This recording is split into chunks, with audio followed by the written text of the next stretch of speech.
British and Canadian warships invade South China Sea as tensions escalate with Beijing. It's been described as a crafty move that could provoke a regional crisis, but these 5 countries have united to push back against Beijing. Britain, France, Germany, Holland, Canada, all are sending warships to the South China Sea in growing pushback against Beijing. Britain's Defence Ministry says a multinational task force centred on its new 65,000-ton aircraft carrier HMS Queen Elizabeth will arrive in Southeast Asia. France sent one of its nuclear-powered attack submarines which passed through the South China Sea earlier this month. Now it's sending the 21,000-ton amphibious assault ship FS Tonneray and a frigate through the disputed waters. The Royal Canadian Navy frigate Winnipeg passed through the contested Taiwan Strait to emphasize a free and open Indo-Pacific. Beijing doesn't want any of them in its backyard. By dispatching naval assets to the South China Sea, France and the UK are contributing to the US anti-China stratagems, states the Beijing-controlled China Daily.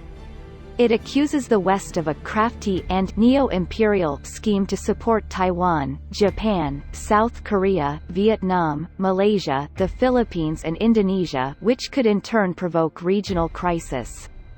China has constructed a network of artificial island fortresses to impose an arbitrary claim over the entire South and East China Seas. It has authorized its Coast Guard to open fire on intruding vessels and unauthorized structures. It is not China that is responsible for the regional instability, but the US and its Quad allies, along with wannabe members such as France. They should focus on improving economic ties through trade and investment, not provoking problems between regional states, Chinese Communist Party media warns.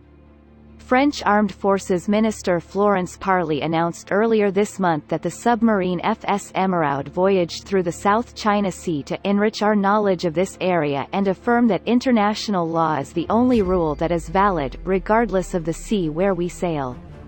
Beijing was incensed. The French military has no place in the South China Sea, state-controlled media declared, accusing Paris of a destabilizing act. It appears as though Paris is interested in expanding its destabilizing neo-imperial influence into Southeast Asia too, which can only end in disaster just like it has in large swaths of Africa. Nevertheless, a French amphibious ship and frigate departed Toulon for Southeast Asia last week. The FS Tonner's commanding officer told Naval News that he would work to strengthen France's partnership with the US, Japan, India, and Australia. Beijing has been increasing its military activities in the East and South China Seas in the past year. A near-constant chain of warship and aircraft maneuvers and live-fire weapons tests have signaled its determination to enforce domination over the contested waterways. Meanwhile, the Beijing-controlled South China Morning Post has again accused the U.S. of ratcheting up tensions in the region after the destroyer USS Curtis Wilbur sailed. It quoted People's Liberation Eastern Theater Command staff as saying, "Theater troops remain on high alert and are ready to counter all threats and provocations at any time." Beijing's state-controlled media has taken aim at Britain's historic rivalry with France in a «wolf warrior» diplomatic jibe. France is engaged in «friendly» competition with the United Kingdom. Not wanting to feel «left out», France might have mistakenly thought that it wise to join the growing militarization of this body of water, the China Daily asserts. Despite the chaos and bitterness surrounding Britain's Brexit separation from the European Union, the island nation has found a common cause with its cross-channel neighbours in the South China Sea. Britain, France and Holland all have colonial ties to the region. All maintain a degree of presence there. Britain remains part of the 1971 five-power defence arrangement designed to support its former colony, Malaysia. Signatories include Australia, New Zealand and Singapore. Similarly, France maintains ties with its former colony Vietnam while managing its own Pacific territories such as Reunion Island.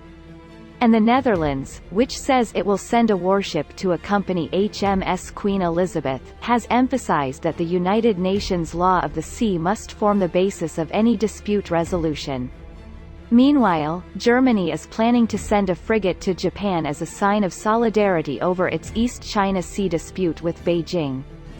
It's also expected to visit Australia and South Korea. "We want to deepen our ties with our partners in the democratic camp," Germany's Secretary for Defense Thomas Silberhorn said.